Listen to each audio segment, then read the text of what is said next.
que Deus tem uma palavra para a tua vida hoje. Quem veio preparado para receber uma palavra, diga eu.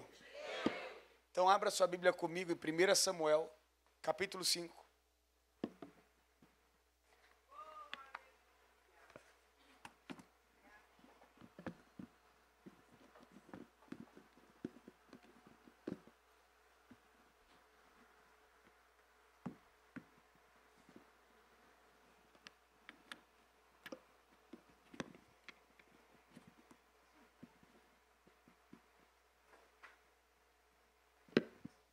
Primeira Samuel, capítulo 5, versículos de 1 a 4. Quem encontrou diz amém.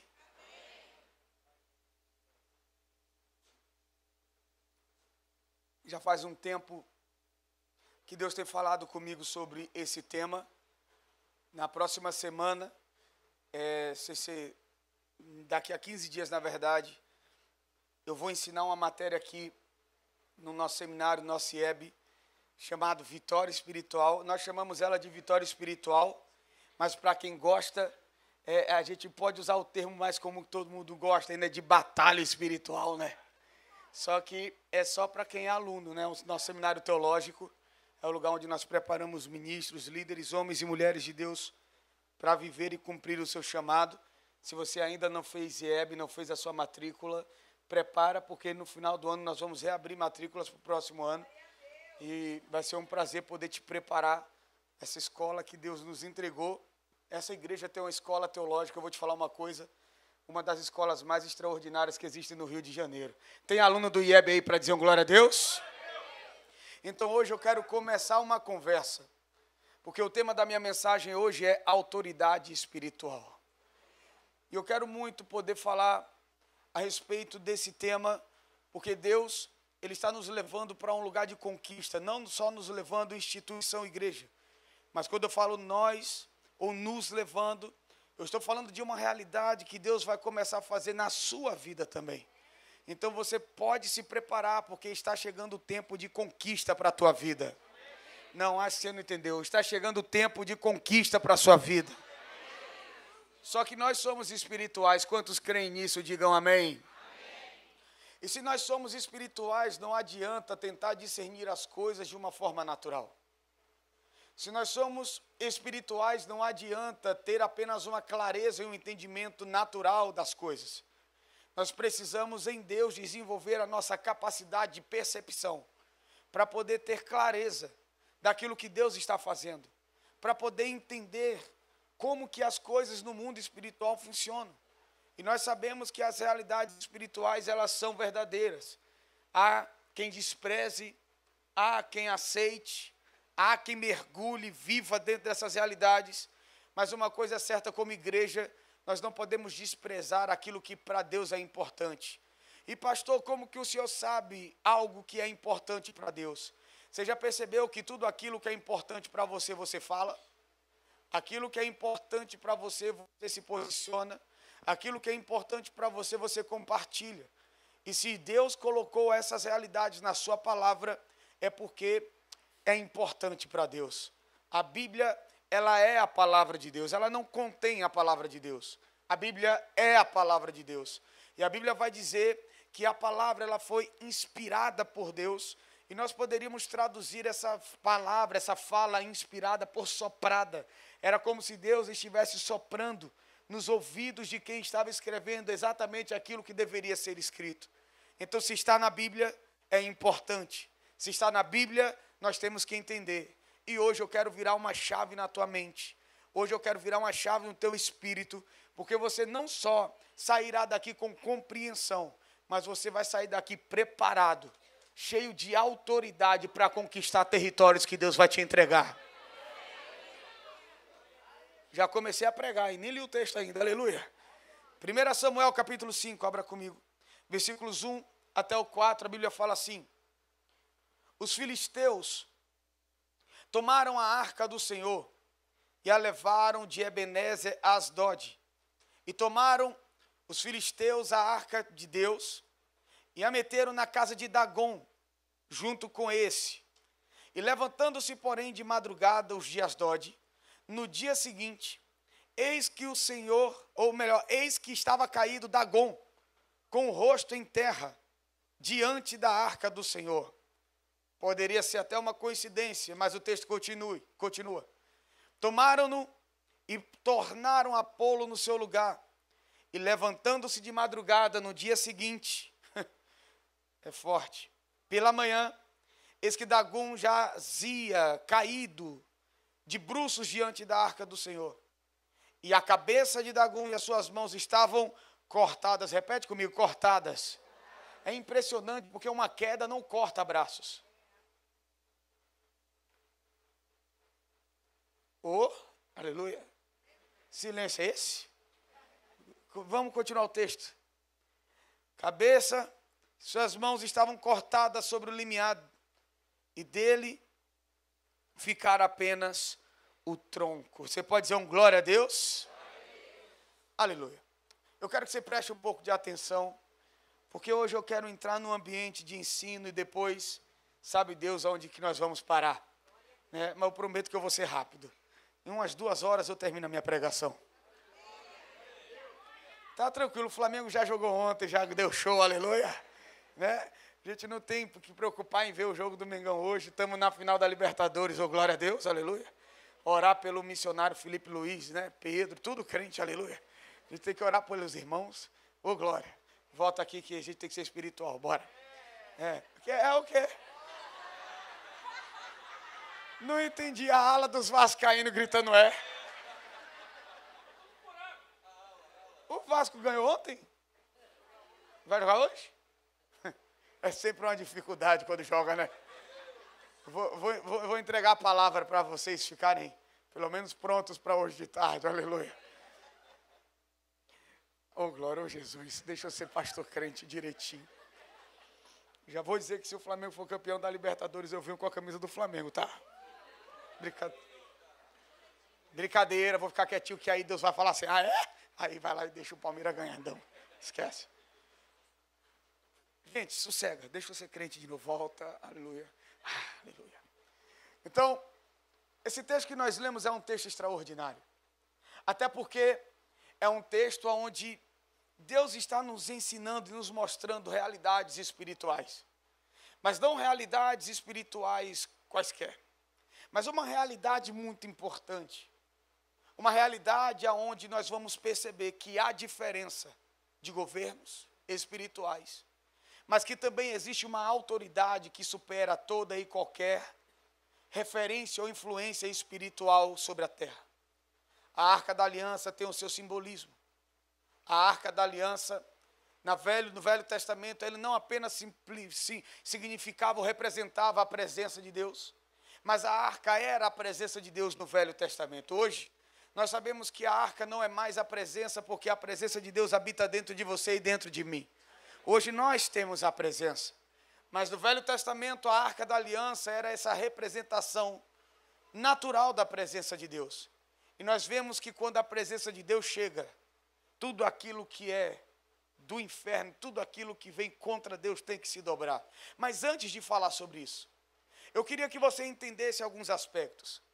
Todas as vezes que nós olhamos para a Bíblia, nós vamos perceber que Deus ele sempre foi intencional em nos falar sobre coisas espirituais. Deus, ele sempre foi intencional em nos mostrar e nos ensinar que as coisas que nós vivemos em Deus são espirituais. E que isso não envolve apenas pessoas, mas que isso também envolve territórios. Repete comigo, territórios. Então Deus, ele sempre foi intencional em nos mostrar que existem governos e que existem influências espirituais sobre territórios, sobre nações, sobre regiões. E nós precisamos ter esse olhar bíblico, porque se Deus nos mostra essa realidade, então Deus também precisa nos dar ferramentas para que essas realidades sejam transformadas. E nós sabemos que quando Deus criou todo o homem, quando Deus criou todas as coisas, Deus ele queria um só povo. Deus, ele queria uma só linguagem, como nós pregamos domingo passado. Deus queria uma unidade dentro de um propósito, aonde Deus governasse sobre as pessoas, e esse governo fosse espalhado por toda a terra. Quando Deus fala para que Adão e Eva pudessem crescer e se multiplicar, a ideia de Deus era que houvesse uma multiplicação na terra de homens à imagem e à semelhança do próprio Deus. Não era apenas encher a terra de gente, mas era encher a terra de pessoas que revelavam a identidade, a graça, a glória, aquilo que o próprio Deus era. Mas nós sabemos que o pecado entrou. E quando o pecado entrou, o pecado destrói toda essa essência. Agora o homem começa a ser governado pela influência do pecado. Agora o homem vai começar a viver de acordo com os impulsos espirituais que não são mais divinos, mas são impulsos espirituais de realidades malignas. Por quê? Porque o salário do pecado é a morte. Ou seja, agora a morte passa a governar sobre os homens porque todos pecaram. Paulo nos explica isso. Mas uma coisa é certa, há agora uma influência sobre a humanidade que poderia ter sido controlada se o pecado não houvesse entrado no Éden. Mas agora que o pecado entrou, essa influência começa a agir e começa a acessar pessoas. E Deus sabe que Ele precisa lidar com isso. A questão é que essa influência espiritual, ela não acontece apenas com pessoas, mas há um tempo na Bíblia, há um momento específico na Bíblia, em que esse governo espiritual, essa influência espiritual, começa a existir em territórios e em lugares. E isso nós podemos ver de uma forma muito clara, porque Deus, Ele sempre nos ensinou a respeito de território. O Velho Testamento fala de territórios espirituais. O Novo Testamento fala de territórios espirituais. Por exemplo, 2 Coríntios 5:20, quando o apóstolo Paulo fala que nós somos embaixadores da parte de Cristo, como se Deus por nós vos exortasse, rogamos-vos, pois, por Cristo, que vos reconcilieis com Deus. Quando Paulo nos coloca numa posição de embaixadores, o apóstolo Paulo está nos colocando no lugar de influência. Repete comigo, influência. Mas não influência pessoal, mas influência territorial. Porque o que é um embaixador? É alguém que representa a sua nação de origem em outro território. Mas no território onde há uma embaixada, aquele território, por mais que esteja em terra estrangeira, é território da sua origem. Aonde o embaixador está, ele não está porque ele está vivendo no território estrangeiro, mas aonde o embaixador está, é território da sua origem. Quando Deus fala, através do apóstolo Paulo, que nós somos embaixadores, o próprio Paulo fala em Filipenses que nós temos uma pátria, e a nossa pátria não é o Brasil, a nossa pátria é o céu. Repete comigo, eu sou do céu. Não fala com mais autoridade, eu sou do céu. Então, se eu sou do céu, o céu é a minha pátria. O céu é a minha origem, e se Deus me chama de embaixador, eu posso estar na Barra da Tijuca, mas aonde eu estou é um pedaço do céu. Eu posso estar onde estiver, no independente do local, mas se eu sou o embaixador de Cristo, aonde eu estou fixado, aonde eu estou firmado, ali é realidade, ali é território divino, porque eu sou uma manifestação pessoal desse território. Então Deus, Ele é muito intencional em nos falar a respeito de territórios. E quando Deus levanta a igreja, Deus não levanta a igreja para dizer que é crente. Deus levanta a igreja para que a igreja conquiste territórios, para que a igreja alcance pessoas, para que a igreja alcance o propósito inicial de Deus, nações. Quem está aqui comigo, diga glória a Deus. E Deus sabe exatamente. A questão é que tudo tem uma origem. Tudo tem um começo. Repete comigo, tudo tem uma origem. Tudo tem uma origem, irmão. Tudo tem um começo. E quando que começa na Bíblia essas influências espirituais sobre territórios? Se você lembrar comigo, você vai ver que no livro de Gênesis, nós vamos ter 3 momentos cruciais que apontam para a necessidade de redenção do homem. O primeiro momento está em Gênesis 3, quando Adão comete o pecado. A Bíblia fala que o homem se separa de Deus, então Deus precisa entrar no jogo para poder restaurar o relacionamento dele com o homem. Em Gênesis 6, nós vemos uma corrupção geral da humanidade. Agora o homem que se separou de Deus não está apenas separado, Agora o homem que se separou de Deus entrou no nível de corrupção, entrou no nível de depravação. E Deus olha para aquele homem e fala assim: não foi para isso que eu criei vocês. Se vocês lembrarem, os filhos dos homens se relacionaram com os filhos de Deus e os homens se tornaram maus. Então Deus agora precisa enviar Jesus. Ele precisa enviar o Messias, o Redentor, para poder restaurar a corrupção que havia no coração de um homem, para arrancar a maldade que foi depositada no coração do homem. Quem está aqui comigo diz amém. E o terceiro momento nós vemos em Gênesis 11, como preguei semana passada, que é o momento em que Babel está criando uma história que nós sabemos de homens que estão construindo uma torre para chegar no céu, mas para que eles se tornem famosos. E Deus decide entregar esses homens às suas próprias concupiscências. Assim como Romanos, capítulo de número 1. A Bíblia vai dizer que Deus olha para o povo, Paulo olha para o povo e fala: se é isso que vocês querem viver, se vocês não querem compromisso com Deus, se vocês não querem uma vida com Deus, se vocês não querem viver a vontade de Deus, então vivam o que vocês querem. É como se Deus estivesse dizendo: eu estou fazendo tudo por vocês, mas vocês não querem viver por mim, então se entreguem às suas dissoluções, se entreguem aos seus pecados e vão viver o que vocês querem viver. Babel é mais ou menos essa mesma sentença. Deus não tinha propósito em espalhar o povo e separar o povo em nações, mas por causa da corrupção do povo, por causa da unidade que não era uma unidade saudável, Deus ele precisou fazer um movimento de separação. E isso foi um juízo, isso não foi um propósito. Não foi Deus criando propósito nas nações, mas foi Deus trazendo juízo. E por que foi um juízo? Ou seja, consequência do pecado. A Bíblia vai nos dizer, de uma forma muito clara, que eu vou explicar isso melhor na nossa sala de aula, mas em Deuteronômio, capítulo de número 32, nos versículos 8 e 9, a Bíblia vai dizer que quando houve essa separação em Babel, Deus entregou cada povo, cada língua, cada nação, ele entregou cada povo, língua e nação para governo de Elohims. A palavra no hebraico Elohim significa Deus menores, porque existe o Elohim, que é com E maiúsculo, que aponta para Deus, e Elohims, que é com E minúsculo, que aponta para deuses menores, anjos caídos, anjos que se rebelaram e que você conhece muito bem essa história. Então, quando as nações se separaram, a Bíblia fala que Deus distribuiu as nações Deus distribuiu os seus povos de acordo com as nações. E Salmos 82, a Bíblia vai dizer que esses Elohims menores, depois que se rebelaram, eles não só se voltaram contra Deus, mas também receberam a autorização para exercer governo sobre povos. Então, sobre cada povo, sobre cada região, sobre cada território, agora Elohims menores, ou seja, demônios, principados, agora estão exercendo governo sobre aquela região. E agora os homens se tornaram reféns de uma influência espiritual sobre aquela região. Quem está me entendendo diz amém. Fica tranquilo, que eu só estou na introdução, vou começar a pregar daqui a pouco. Então Deus, ele entende, quando ele olha para o que aconteceu em Babel, que cada povo que se juntou em região local, e cada nação que se formou a partir de então, agora eles estão sendo governados por espíritos malignos, e Deus em algum momento da história vai ter que mudar isso. Em algum momento Deus vai ter que reverter esse quadro. Em algum momento Deus vai ter que destronar esses espíritos. Quem está aqui comigo diz amém.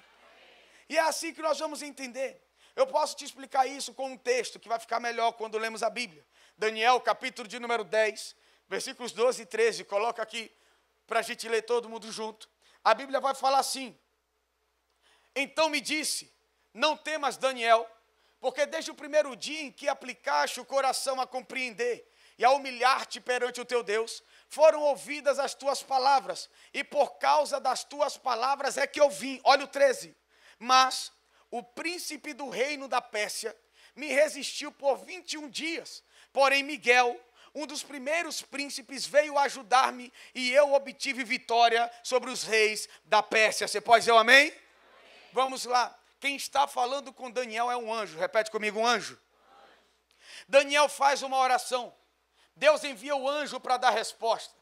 E no meio do caminho havia um príncipe, um principado, que não era um homem, mas era um espírito maligno que estava impedindo o agir de Deus para aquele momento. E quando Deus percebe que um príncipe da Pérsia, ou seja, não é apenas um príncipe, é o príncipe de uma região, é o príncipe de uma nação, ele está impedindo o movimento espiritual que Deus está fazendo. E quando Deus vê o que está acontecendo, o que é que Deus faz? Deus manda um anjo. O Miguel ali é o anjo Miguel. Ele vai vir porque ele é um anjo de guerra, ele é um principado do céu e ele vai vir para destruir a resistência espiritual para que a resposta chegue a Daniel. Quem está aqui comigo diz amém? Então perceba que há agora uma influência espiritual sobre a Pérsia. Se você ler o versículo de número 20 de Daniel 10, você vai perceber que em Daniel 10, versículos 20 e 21, a conversa é a mesma. E ele disse: sabes por que eu vim a ti? Eu tornei a pelejar contra o príncipe dos persas. E saindo eu, eis que virá o príncipe de onde? Da Grécia. Olha o 21, mas eu te declarei o que está expresso na escritura da verdade, e ninguém há que esteja ao meu lado contra aqueles, a não ser Miguel, o vosso príncipe. Ou seja, aquilo que Deus tem para fazer, ele vai fazer, queira o diabo ou não, ponto. Então aqui nós já temos uma informação. Existe sim uma influência espiritual sobre uma região. Perceba que havia um principado da Pérsia.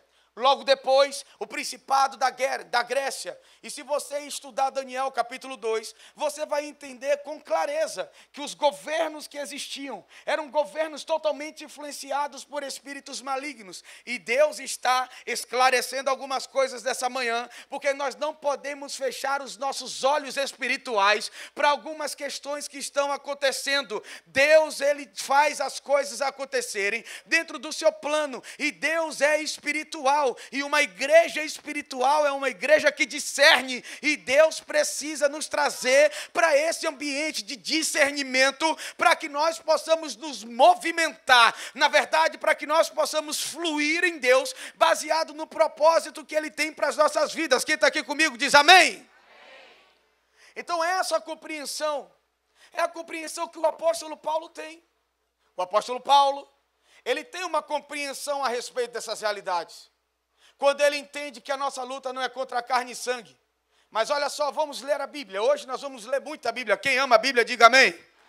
Efésios capítulo 6, versículo 12, a Bíblia fala: porque a nossa luta não é contra sangue e carne, e sim contra principados e potestades, contra os dominadores desse mundo tenebroso, contra as forças espirituais do mal nas regiões celestes. Então Paulo está nos ensinando um princípio. Para quem gosta, vamos usar o termo de quem gosta, de batalha espiritual. O principal princípio de entendermos sobre batalha espiritual é: você não luta contra o irmão que está do seu lado. Você não luta contra o irmão que está te atacando.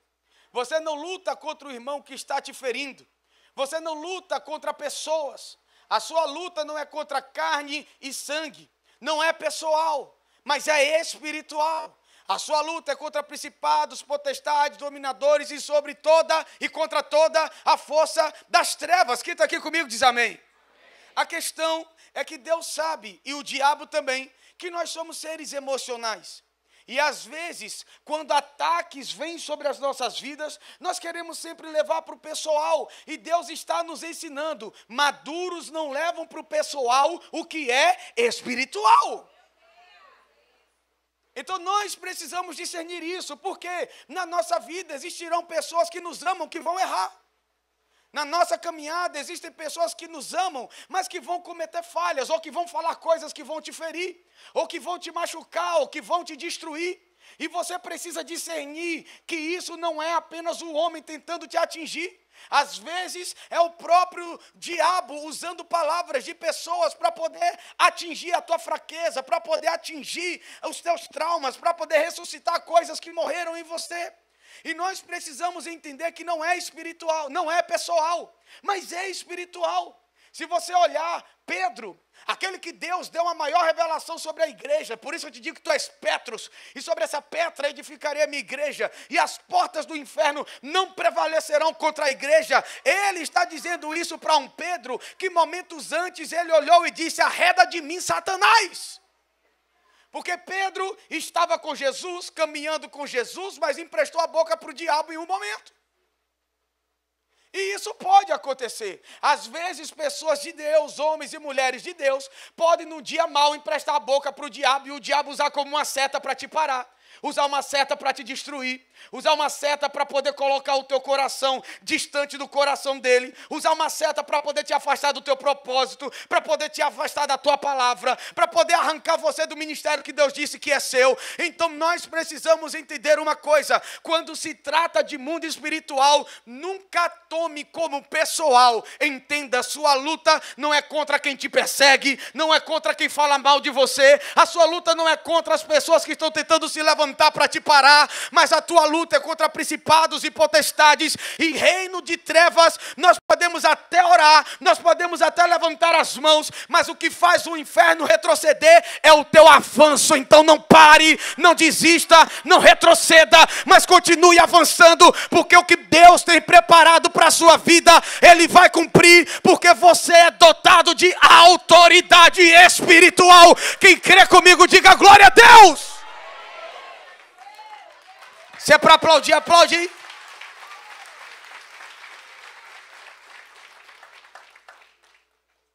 Então Paulo está dizendo: a nossa luta não é contra carne e sangue, mas contra principados. Olha o termo. Paulo está validando o que Daniel disse e os textos que estavam lá. Só que sabemos que essa realidade existe, sim ou não? Cadê o irmão do teclado? Ele está aqui? Vem para cá, meu filho, comigo, debaixo dessa unção e dessa graça. Aleluia. Olha só. Ele está orando. Ele é do manto. Vai lá, mão de anjo. Toca a harpa. Aleluia.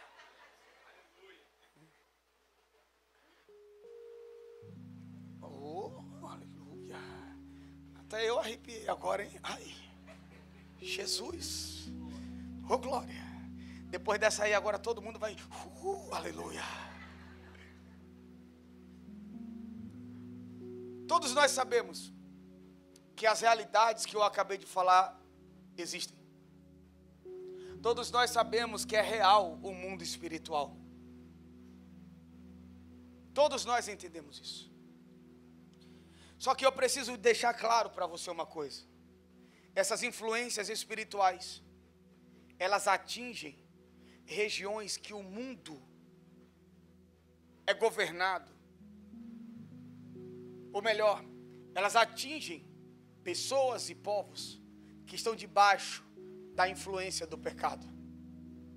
Essas realidades de governos espirituais sobre povos se acaba sobre a tua vida quando você nasce de novo.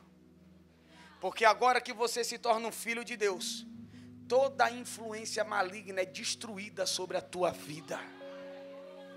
Então você agora é blindado. Você é protegido, porque essa influência de principado sobre você não se aplica. Olha para o irmão que está do teu lado e fala assim: sobre você não se aplica. Fala assim para ele, fala igual um crente pentecostal, fala assim: tu é protegido.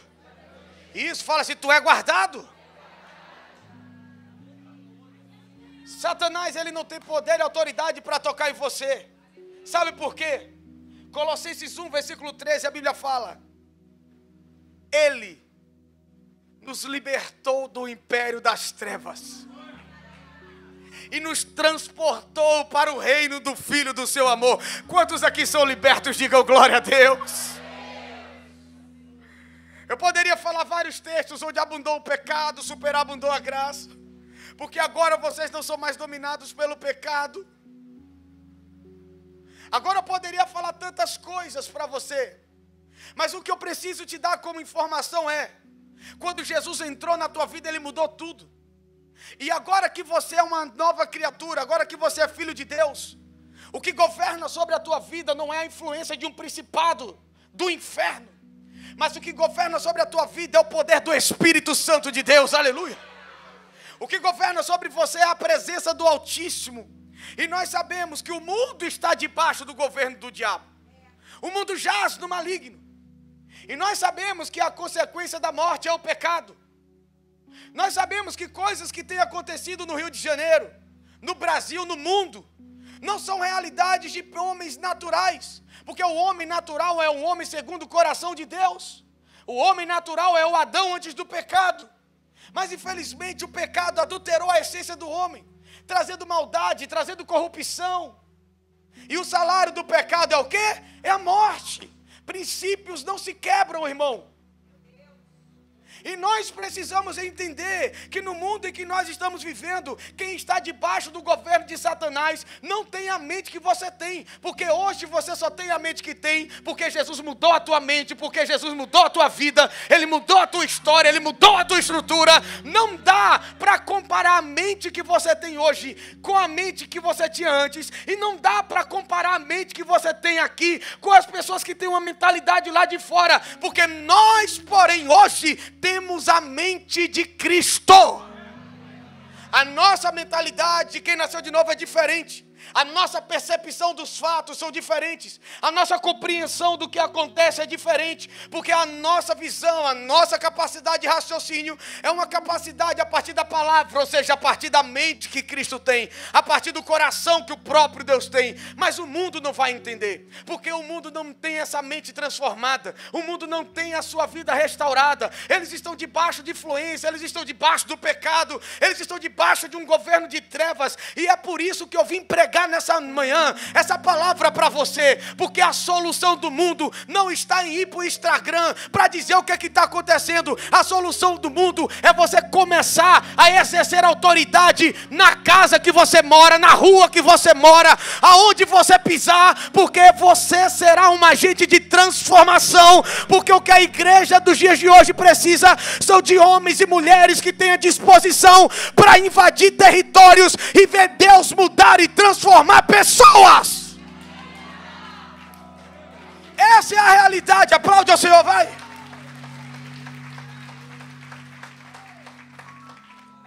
E por que eu falo isso, gente? É simples.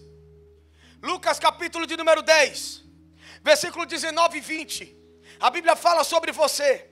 A Bíblia fala: eis aí, vos dei autoridade para pisar de serpentes e escorpiões, e sobre todo o poder do inimigo, e nada absolutamente vos causará dano. Aleluia. 20.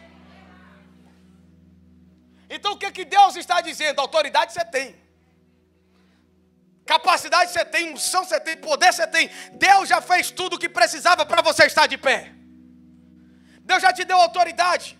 Autoridade para chegar, autoridade para pregar, autoridade para ser um instrumento, para ser uma resposta. E Deus está te levantando nesses dias para isso, para que você seja uma referência espiritual de socorro.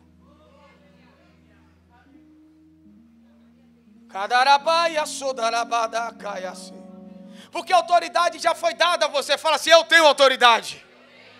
Mas muito melhor do que ter autoridade é ter a certeza do 20. Mas não se alegre, porque os espíritos se submetem a você. Se alegre, porque você tem consciência de que você é salvo.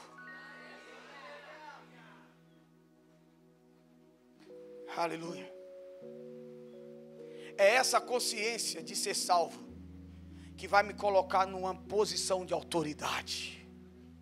Autoridade espiritual. Quem está aqui comigo diz amém. Satanás tanto entende isso, que quando Deus decide fazer movimentos para conquistar novos territórios, o diabo não fica feliz. E sabe por que eu estou pregando essa mensagem aqui hoje? Me pergunte: por quê, pastor? Não, pergunta para ficar mais bonito. Por quê, pastor? Porque Deus está me falando que está chegando um tempo de conquista para muita gente aqui. E conquista fala de expansão. Expansão fala de novos territórios. E para chegar em novos territórios, você tem que saber chegar. Não como alguém que é cabisbaixo, não como alguém que vai jogar o jogo da terra, mas como alguém que vai chegar com autoridade espiritual para dizer: a partir de hoje, esse lugar é diferente. A realidade se mudou porque eu cheguei. As realidades mudaram porque nós chegamos. Aqui podem falar o que for, mas agora vai ser diferente. E Deus vai te levar, empresários que estão aqui, Deus manda falar com você nessa manhã. Deus te levará a lugares de expansão, aonde o seu negócio será uma desculpa para que vidas sejam transformadas. As pessoas irão comprar, as pessoas irão fechar contratos, as pessoas irão te solicitar, mas na verdade elas não querem o que estão comprando, elas querem o que você carrega. Chegou a hora de empresários se levantarem com autoridade. Chegou a hora de homens e mulheres se levantarem com autoridade. Não é apenas o dinheiro, é a unção. Não é apenas a conquista. Deus quer que você cresça, Deus quer que você prospere, mas muito mais do que isso, Deus quer te dar autoridade para quando você pisar, você começar a ver transformação acontecer através da sua vida. Eu queria só 2 crentes para dizer o glória a Deus. Aleluia.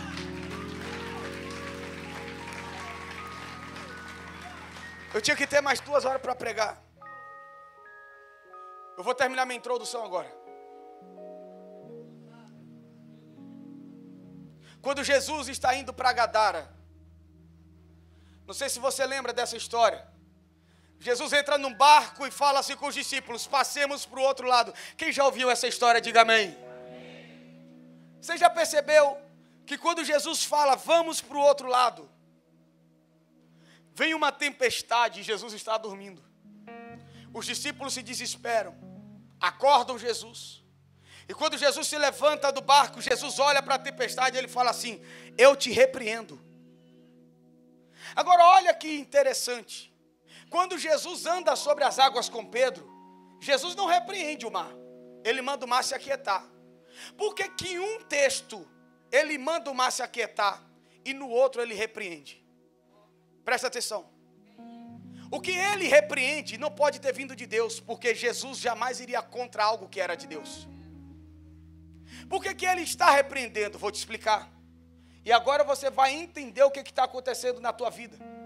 Tem gente aqui que entrou aqui, Deus, por que que essas coisas estão acontecendo? Vou te explicar. Crescer dói. Crescer vai requerer de você o que a pastora Raíssa falou aqui: abrir mão de algumas coisas. Ser grande vai requerer de você grandes renúncias. Aleluia.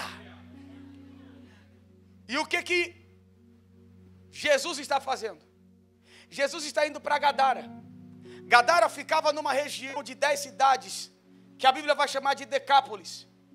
E Decápolis e Gadara não era em Jerusalém, não era em Israel, mas era hoje numa região que talvez, se eu não me engano, fica próxima à Turquia, ou já seja a Turquia. Em outras palavras, era um território estrangeiro, era um novo território. E quando Jesus fala, vamos para lá, Jesus não está entrando no território de Deus. Jesus está entrando no território de anjos que governam aquela região. Então, quando Jesus está indo, Satanás percebeu que a autoridade espiritual estava chegando. E para que ele não chegasse, o que é que o diabo fez? Mandou uma tempestade. Criou uma situação para o barco afundar. E a autoridade espiritual não chegar no destino da expansão. Mas o que que os discípulos fizeram? Se desesperaram. O que que Jesus ensinou? Ei, vocês têm autoridade. Até quando eu vou estar junto com vocês? Então Jesus se levanta, repreende o mar. E olha que interessante, quando ele chega em Gadara, o menino endemoniado olha para Jesus de longe, e ele reconhece Jesus e fala, por que que você veio aqui? Agora você nem precisa me mandar sair, eu já estou saindo, porque reconheço a autoridade que você carrega. Deixa eu te explicar uma coisa, Jesus está te dotando de autoridade, e está te mostrando lugares aonde você vai pisar, aonde você vai ter que expandir, aonde você vai ter que chegar, e Deus manda te dizer, ataques virão, tempestades virão, mas você não vai tratar a tempestade como natural, você vai se levantar e repreender, porque Satanás não quer que você chegue no teu destino, ele não quer que você chegue no território que Deus tem preparado para você, mas eu vim aqui para te dizer que você tem autoridade espiritual, e nenhum ataque do inferno vai prevalecer contra você, nenhuma tempestade para te parar vai prevalecer, porque Deus está te dando autoridade para pisar, para viver e para desfrutar da expansão que Ele tem preparado para você. Se você crê nisso, diga glória a Deus.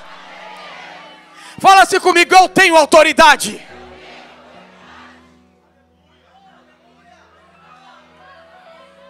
Fala mais forte, eu tenho autoridade.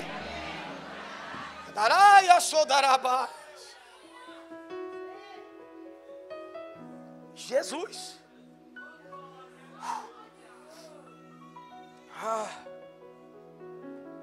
Agora eu volto para o texto que eu li.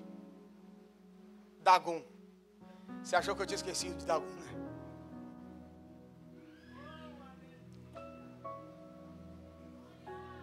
Olha para o irmão que está do seu lado e fala assim, ainda bem que eu vim.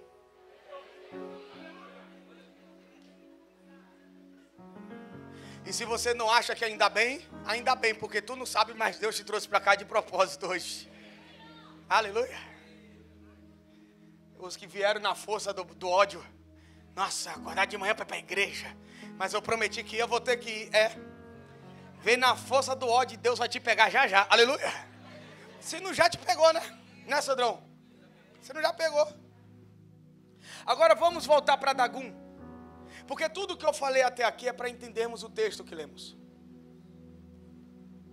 Toda essa construção que eu te fiz é para que você entenda o que está acontecendo em Asdod. Eu não vou entrar no porquê Israel perde a arca, porque isso é outra pregação. Mas a Bíblia vai dizer que por causa de uma falsa compreensão espiritual, o povo de Israel comete um equívoco e a arca é tomada pelos filisteus. E quando a arca ela é tomada pelos filisteus, eles carregam a arca para o seu território. Presta atenção. Essa questão territorial, meu Deus do céu, tenho que terminar o culto. Quem quer que eu termine, diga amém. Oh, gostei. Gostei. Quem quer que eu continue pregando, diga glória a Deus. Aleluia. O Carlinho Bom está tão bonitinho de verde, né? Se verde está assim, Dani, imagina quando amadurecer. Aleluia. Olha para mim. Quantos aqui lembram da história de Naamã?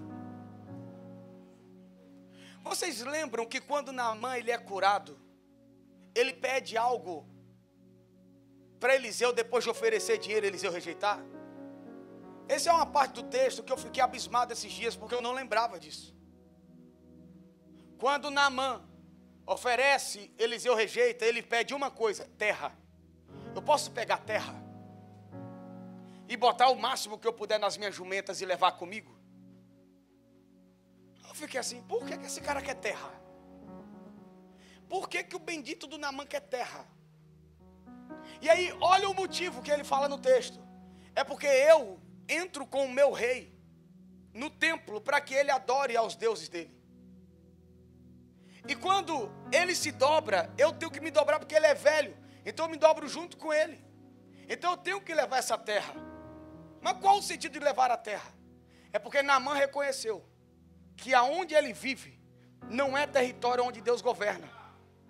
Mas ele está levando terra de um território que Deus governa para dizer, ainda que eu esteja em um outro lugar, estarei pisando na terra onde Deus está governando.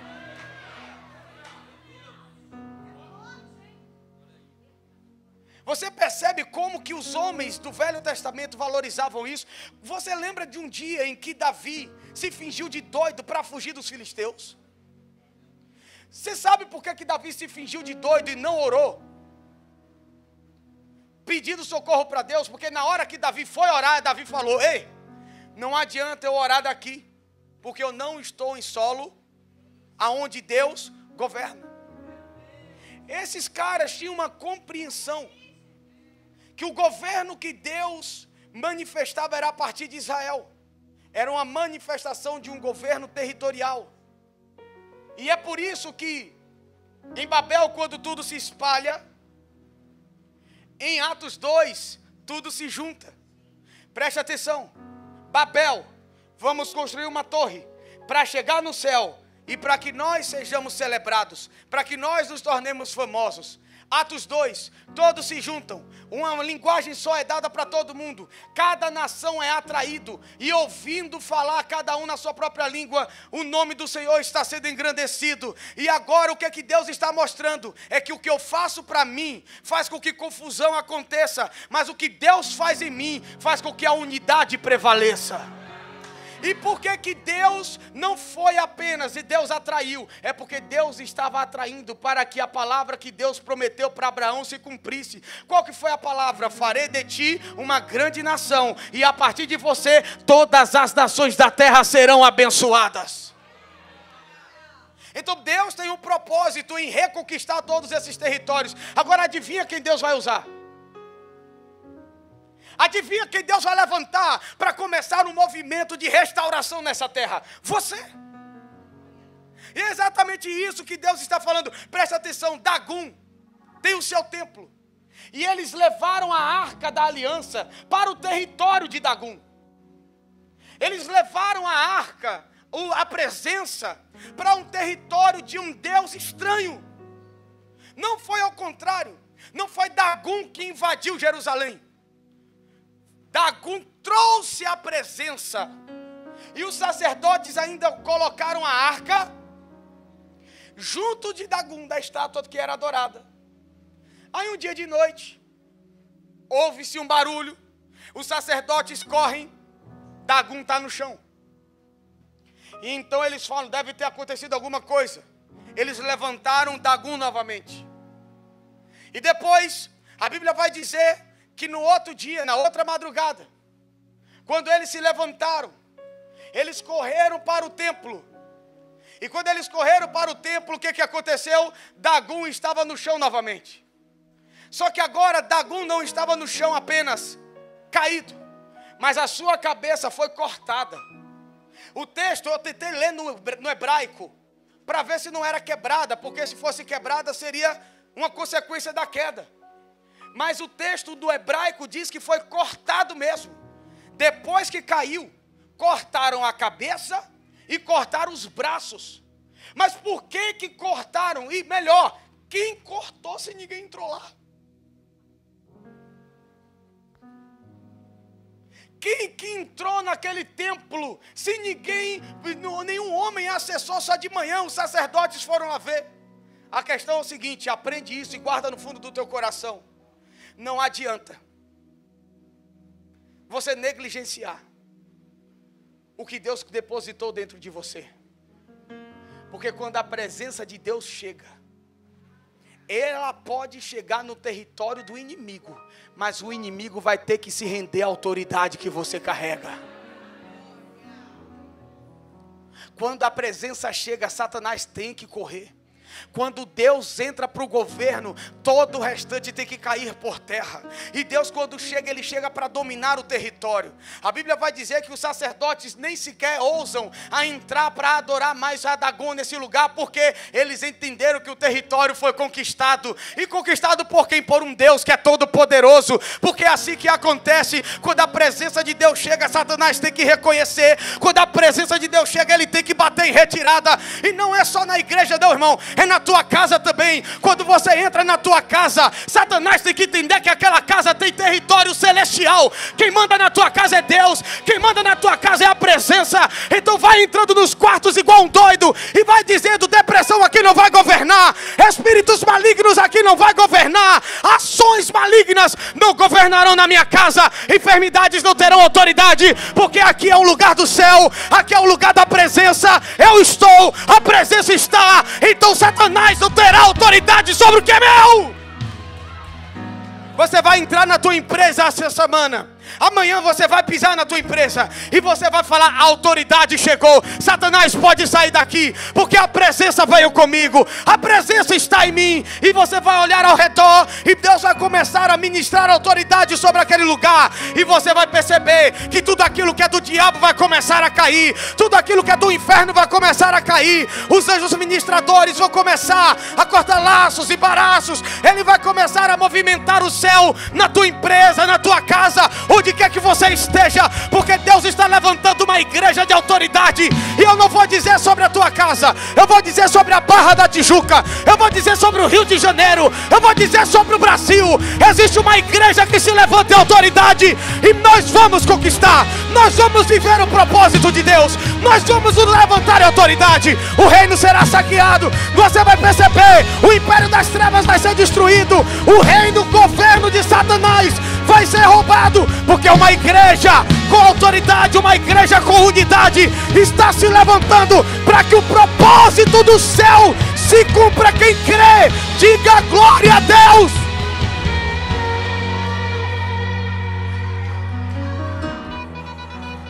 Quando a presença de Deus chega, Satanás tem que bater em retirada.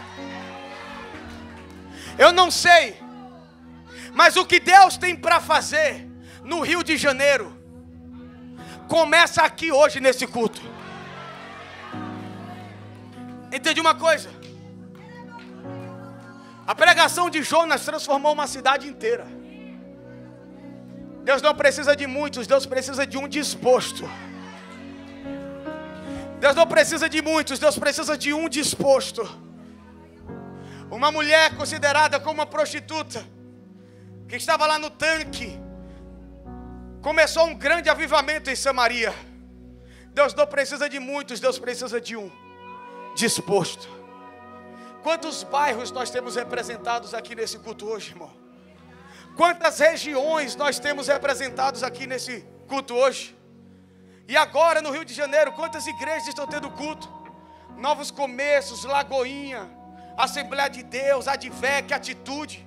Quantas igrejas Deus tem levantado no nosso Rio de Janeiro? Imagine agora quantas pessoas estão em cada culto. Quantos bairros estão sendo representados no Rio de Janeiro? Quantas igrejas em cada bairro, em cada rua. E o Rio de Janeiro todo nessa manhã talvez esteja sendo representado por uma igreja que se levanta. E se cada um de nós começarmos a viver a realidade de uma autoridade espiritual no nosso território, o Rio de Janeiro muito em breve será uma terra transformada. O problema é que nós esperamos que a transformação aconteça na política. O problema é que nós esperamos que a transformação aconteça no meio da confusão. Não, a transformação começa com você, na sua casa e na sua rua. Comece a ser instrumento na tua casa, comece a ser instrumento na tua rua, depois da tua empresa, no teu trabalho, na tua faculdade, aonde você pisa, estabeleça um trono de adoração ao Senhor, estabeleça uma realidade da presença de Deus, e você vai ver que o que você carrega vai começar a mudar realidades. O que você carrega vai começar a transformar pessoas. As pessoas irão até você para pedir oração, as pessoas irão até você para pedir conselho, as pessoas irão até você porque reconhecem que você tem autoridade espiritual, porque elas reconhecem que você é grande. Ir para um hospital, tomar um susto como tomou Tiago, não é algo natural, mas quando chega lá, Deus usa para aquele território entender que existe um Deus que governa a tua família, que governa a tua casa. Quando nós entendemos isso, nós não vamos mais desprezar os lugares que entramos, nós não vamos mais desprezar os ambientes que acessamos. Deus está nos dando lugares, regiões, para que o nome do Senhor seja exaltado e para que toda arma forjada do inferno não prevaleça. Nós vamos declarar, e eu quero declarar sobre a tua vida, sobre a tua casa, sobre a tua família, sobre a tua empresa, sobre a tua cidade, sobre o teu bairro, sobre a tua rua. Deus está fazendo algo novo acontecer. Chegou o tempo de conquistar, chegou o tempo de avançar, chegou o tempo de romper limites, chegou a hora de vivermos a essência do Evangelho, e você tem autoridade para isso.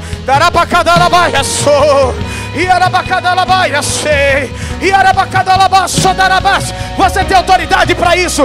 Ele te deu autoridade, Ele te deu autoridade. Levante suas mãos em nome de Jesus e ao clamar em alta voz, vamos lá recomeçar.